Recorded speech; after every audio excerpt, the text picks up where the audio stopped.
دوستان میشه این قضیه هر کی کنارت میگوزه یعنی باید صمیمیت رو بس کنی؟ خفه شدم! نفسم به خدا دیگه بالا نمیاد. جانباز 90% شیمیایی شدم. از بس آدمای دور برم گوزیدن کنارم که بگن صمیمیت. بابا با من صمیمی نباش، نمیخوام با من صمیمی باشی.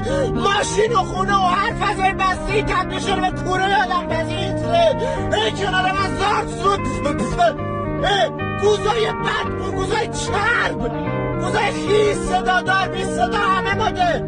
بابا نمیخوام با من صمیمی باشی، لطفا کنار من مجلسی باش، کنار من احساس و گورد داده باش، کنار نمیخوام صمیمیت تو.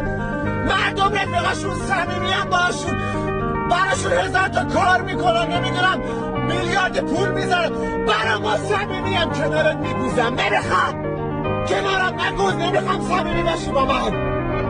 به خدا دیگه نمیتونم نفس بکشم، صدام هم در نمیاد.